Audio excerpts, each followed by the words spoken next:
ان کی ٹریننگ اسی طرح سے. تو اگر آپ بھی اپنے بچوں کو شروع سے ٹریننگ ہی اس انداز سے دیں کہ ان کا نقطۂ نظر بلند ہو جائے, ان میں مورل ویلو ڈیولپ ہو جائیں, تو پھر جتنا بھی وہ پڑھتے جائیں گے خلق خدا کو اس سے برکتیں حاصل ہوں گی, خلق خدا کو اس سے مصیبتیں نہیں ملیں گی. صلوات پر محمد.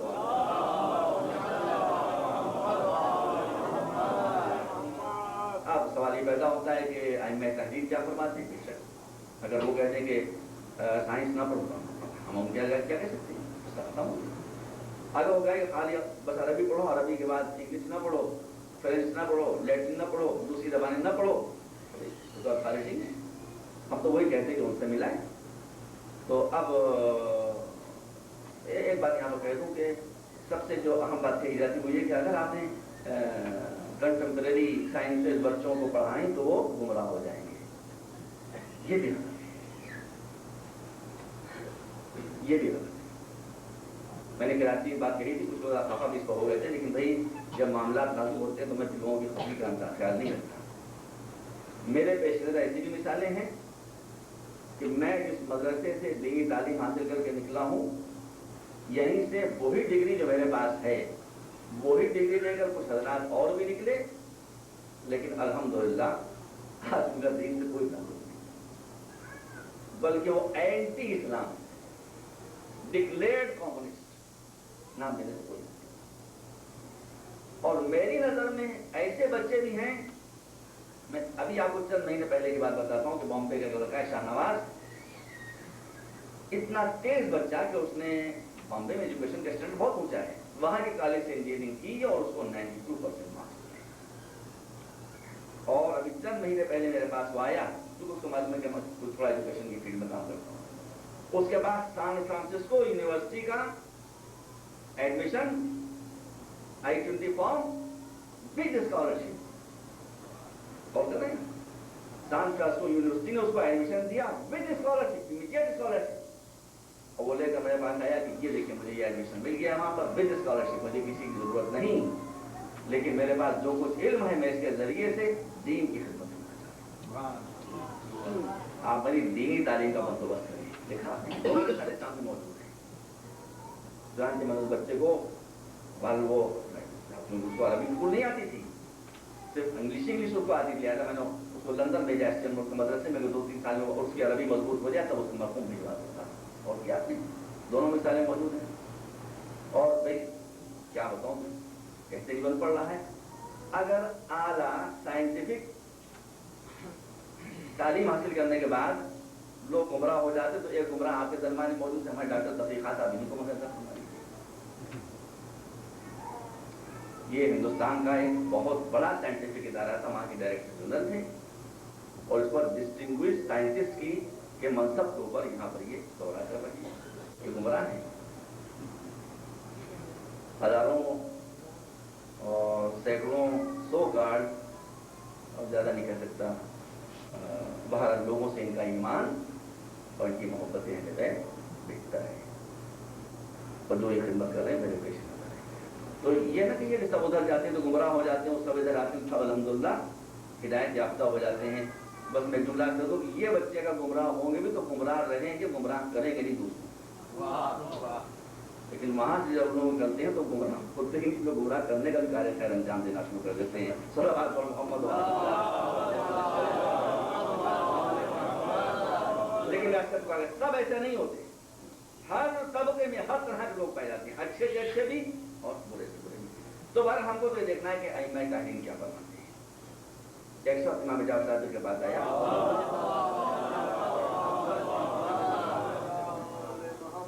زبانوں کی بات ہو جائے, اور نے ایک بات پوچھا, مولا یہ بتائیے آج کل تو نقلی امام بہت گھوم رہے ہیں, ہر یہ بھی امام وہ بھی امام وہ بھی امام, ہم کیسے سمجھیں کہ اصلی امام کون ہے اور نقلی امام کون ہے, آرٹیفیشل کون ہے اور اوریجنل کون ہے.